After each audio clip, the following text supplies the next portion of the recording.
right, Dominic Santoro here, aka The Average Joe, with Angelo from Pizza 501. Is Pizza 501 or 501 Pizza? Pizza 501. Pizza 501. Everybody says it's backwards and sometimes, but it's the same restaurant. Don't worry about it. We're going to be making a pie here, and Angelo's going to show us how he does it. Now, if you look here, he's got the rings set out on the pie peel. Explain those rings. All right, so purpose of the rings is to make sure that each and every pie that we make is the perfect size. So over here you got the 12-inch pizza, which is a personal pizza. This one, it might not be on our menu, but if anybody asks for it, I can always make it for them if they're looking for just something quick and they don't want to do just slices and they don't want to do a big pie. Next size we got is a 14-inch. That's our small pie. A lot of places call it medium, but to us it's small. And then the next ring is pretty faded, but you can still kind of see the outline. That's a 16-inch. That's our large. That's our biggest pie that we have on the menu. Now, rumor has it you're making a 28-inch pie. At some point, yes. At some point in time. At some point. And you're going to have a contest. Yes. For two people to see who could finish it. Absolutely. Stay tuned for that. You're going to want to see that. I'm going to want to see that. And by the way, I ain't going to be in that contest. But Are you sure? I'm positive. Trust me. Okay? We're going to let Angelo take over. He's going to make a pie for us. He's going to do it. Right now, it's going to be a plain pie with tomato sauce and cheese on it. We're going to let Angelo show you his special talents. Knock your socks off. Thank you, Dom. Well, So, right now I'm making our house pie. It's a pie that we use for our slices. It's a 20-inch pie. So I'm just going to stretch it out to the size of our pizza peel right here.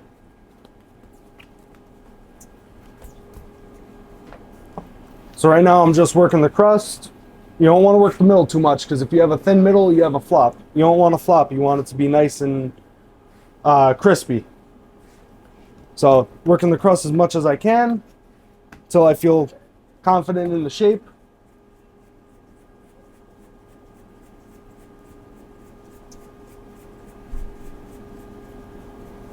Just go around a few times.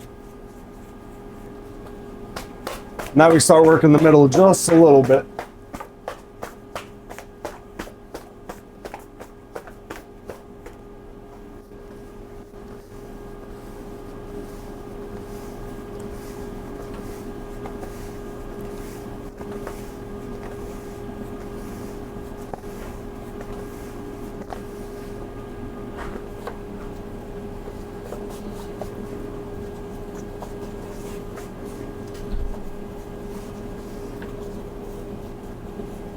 Just fixing on the peel, this way you get it to the perfect size.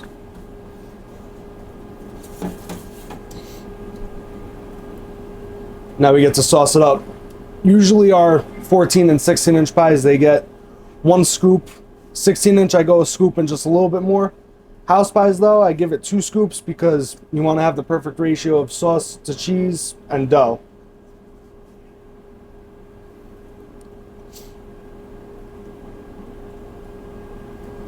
Spread the sauce all the way, almost all the way to the crust. It's alright if it gets a little over, but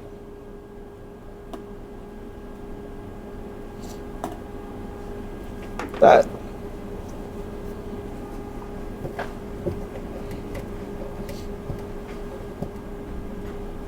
Now we're gonna go with the cheese. Best way to put the cheese on the pie is to work from the outside in.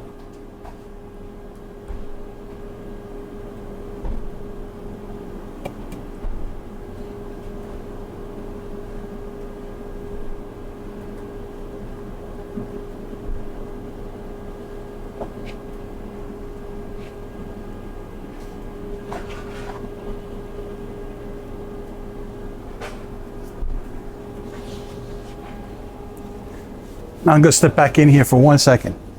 Okay. Now you see how this is perfectly formed to the pizza peel. At home, when people try to make pizza like this, they could get it this far, right? They could get it this far. Explain to the people what that oven does to that pie at 500 degrees.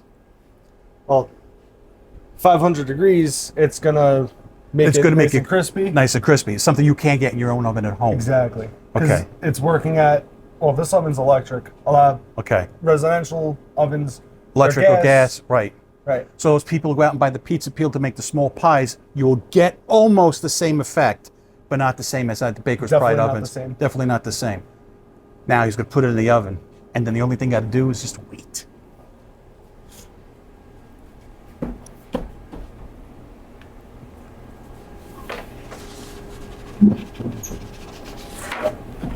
Does it matter where you put that in on the oven? I know right now we're the only ones here, but when you guys get busy, that oven heats up constantly. The same. Yes. Okay, so it doesn't matter where you put it, in the back, the front, the rear, nothing. It doesn't matter where you put it, but you want to make sure that you have a constant rotation. Like a convection, stone. on a convection, so this way Yes. the air is always blowing, and that's an important thing because that melts the cheese evenly, bakes the Yep. crust evenly. And it makes it crispy. How long does it take usually to bake a pie like that? About 7-8 minutes. 7 or 8 minutes. 7 or 8 minutes. And our oven right The now. is longest on 7 and 8 350. minutes in the history of the world when you're waiting for a pizza that's this good.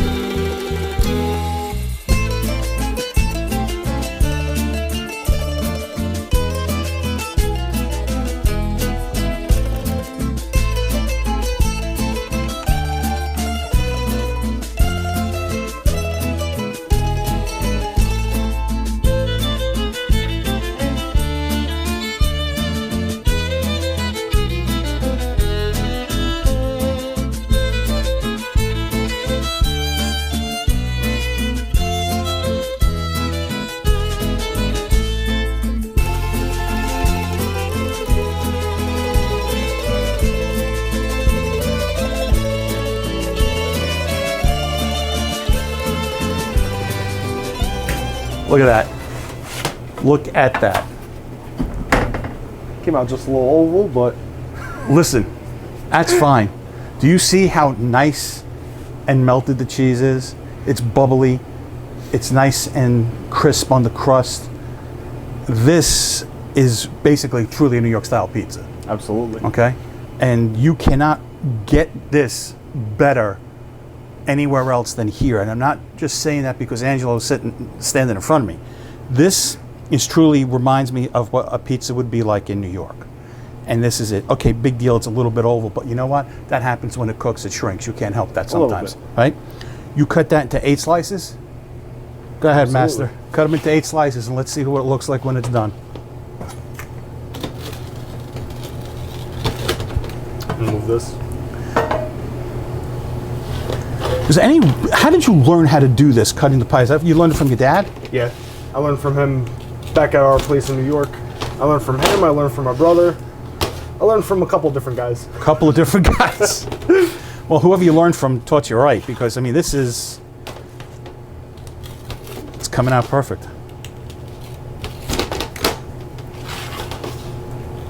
See, and the crust isn't too thick either, which is No. personally how we like our pizza. It's not too thick, not too thin. It's not too doughy. It's exactly what it should be. It's not doughy. and it's nice and crispy on the bottom. Now you also make a Sicilian pie, which is the thick dough, thick pan pizza. the thick Yep. pan pizza. That will do it another episode, but this is perfect. Next, we're going to make some baked ziti. As our cameraman, Justin, wanted some baked ziti. We didn't know what to make. He said, make baked ziti. So we're going to make baked ziti. But this, on a scale of 1 to 10, it's a 50. This is fantastic. Baked ziti coming up. Okay. So as you can see, we're now at a table ready to eat the pizza. How would you, now, most people know what this is. Some people call it a cake server. This is a pie server, cutter, whatever you want to do it. The way we used to do it in New York was we can make sure that everything's broken apart nice and nice. And see, and we put it in a dish like this. How'd you get started doing this? I know from your father, but how did he? You want a slice? After all, take a slice, sir. after all, you live here. Go ahead. You work here. I basically live here too. So seriously, how did you get involved in this? So I started working for him when I was in high school, back home in New York. And then after I graduated high school, I didn't want to do college. I went to trade school and What'd you go to trade school for? for HVAC, actually. That's a good But, living down here. It is a good living down here. But as soon as I finished the course and everything, COVID hit. And I was working for my father full time. You know, construction wasn't a thing No, in New York at right, that point. right. Everybody had to stop what they were doing. Right. So for that whole time, I was working for my father. And during COVID and stuff, I figured out that this is actually what I wanted to do. Taught you how to make pizza. He taught me how to make pizza. Now, you know, the New Yorkers, they got the foldability. As you can see, you can fold it and you can eat it without a problem. And you just take it. Take a nice little bite.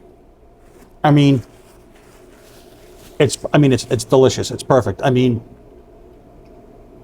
like I said, people at home could get as far as making it, but getting this melted with the crust the way it is, you'll never get it at home like that because of the oven. Right. Your dad came from Rome, right? Yeah. Okay. Your dad came here. Did he start the pizzeria, or he was in another business? Was he always in the food industry? So the way that I understand it is he was... Don't mind me. I'm gonna. Absolutely. He was an electrician's assistant when he was in the Bronx. And in the wintertime, they didn't work as much with electricity and stuff like that. So he started working in pizzerias. Right. And over time, he said, oh, I like this instead of doing that. So he worked for a few different people. And then he really got his start. Dom, you and I have had the conversation before on White Plains. Yeah. And his boss on The White Plains. Pavilion. What was it? Pizza Pavilion. Italian Pavilion. Italian Pavilion on Mamaroneck Avenue, right down the street from Stepanak High School, where we both graduated from different years, of course. So his boss over there was a baker from Argentina. So he taught him everything about pizza. Right. About how to do the dough, how to play with the dough, how to properly make pizza and stuff like that. And after he was there for a few years, he decided he wanted to open up his own place in Bedford Hills. And the rest is history. I mean, not for nothing. Your dad taught you good. This is sort of a, I don't want to say dying trade, but with all the frozen pizzas that are out from Stouffer's, the Giorno, the supermarket brands, from Publix, the Food Line, you're going to pay $12, $13 for a frozen pizza. Your large pie here is what, $16? 14. 14. So for $2 more, you could come here, get a fresh pie, bring it home, and you can eat it. It's not full of preservatives. It's not full of everything.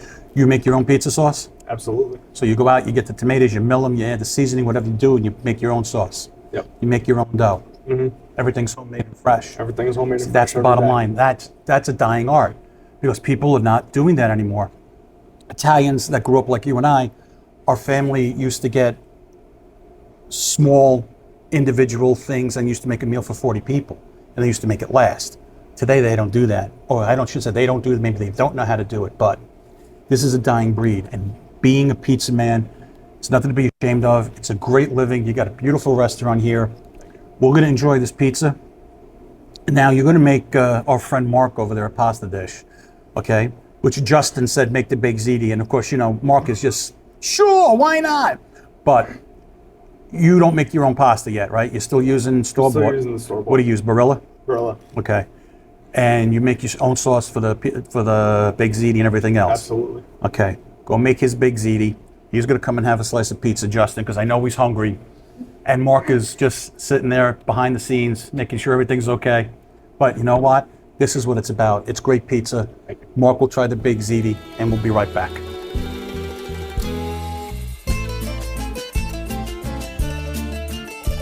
Wife, without my kids, peace and quiet. Another specialty pie here that they make at Pizza 501 is the extra thin pie.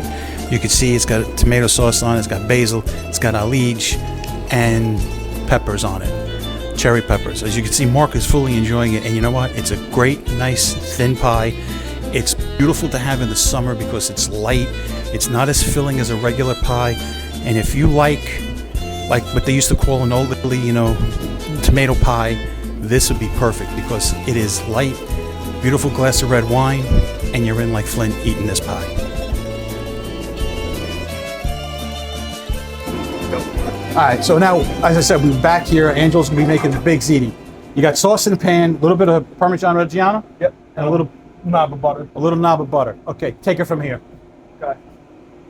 So, take a little bit of ricotta. We use grande cheese. One of the best cheese. Just put a nice little... That's 2 nice scoops in there. Two nice hefty scoops in there. That gives it the creamy texture. Exactly. Yeah. So you get that. Boom. I got some pasta that I already cooked over here. As soon as I get the sauce worked up just a little bit, that's when I'll add the pasta in, mix it all together.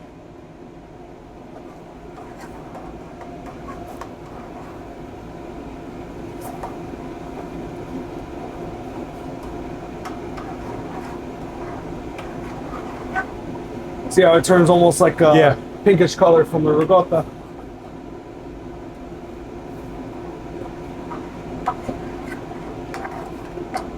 You just want to mix it enough to get the tomato sauce incorporated with the ricotta, so this way it's all one. It's all one solid piece, Absolutely. one solid sauce, one color. There you go. And even if it's not completely mixed all together, it doesn't really make a difference because you're going to bake it anyway. So it's it's going to gonna- incorporate even more. More. So you get more of that flavor in there. So now here comes the pasta. As we said, the Barilla pasta, which he gets. Got a nice hefty amount. I don't know. That's enough to feed a family. I got 1, 2, 3, 4. There's about 5 of us here, so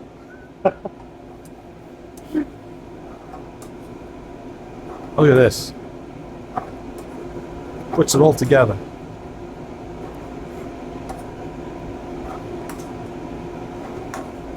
Look how good.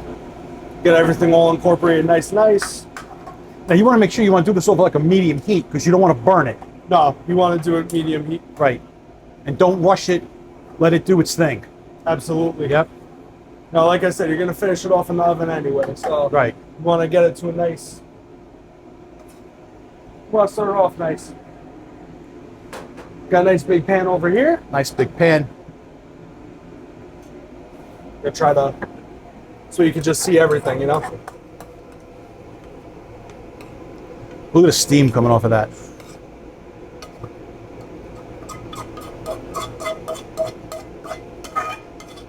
And now you're going to top this off with With a little bit more mozzarella on top, and bake it in the oven. Let that get nice and melted, and then we'll plate it. 3-4 minutes in the oven. About 3-4. Should be fine. Oh, look at this. Everything right at your fingertips. It's the only way to do a proper station. That's it.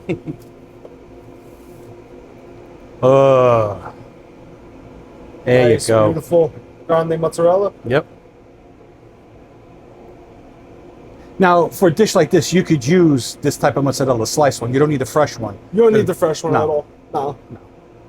A lot of people say fresh is better, but Yeah, but it the fresh. doesn't really. If you get the mozzarella like we used to it, it's salted, and you already got salt in the dish with the Parmesan Reggiano. You got the Absolutely. ricotta in it. You don't want too much salt because then it's just going to overtake the dish. All you're gonna taste is salt. Right. So- So this is going to go in the oven for about 5 minutes, About 5 minutes. and then when it comes out, it's going to be perfection.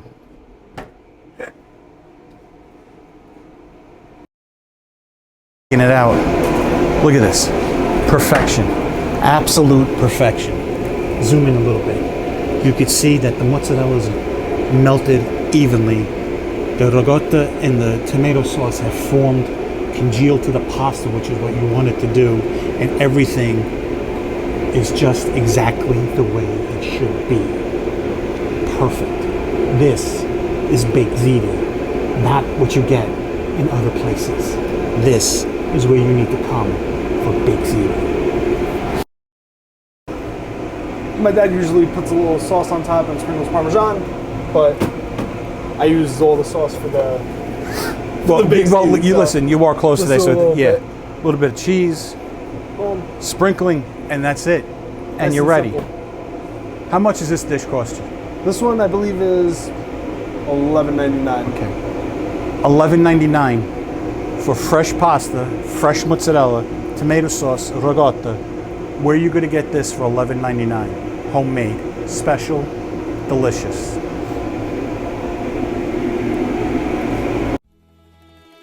Okay. I'll stop on. So now we have the guys are having the big ziti, which Angelo put together. As you can see, it's got the telephone lines. They call them in Italian, right? It's string cheese. How is it, 2 thumbs up. Mr. Cameraman? This is Justin, by the way. He's always behind the camera, so we put him in front of the camera to eat today.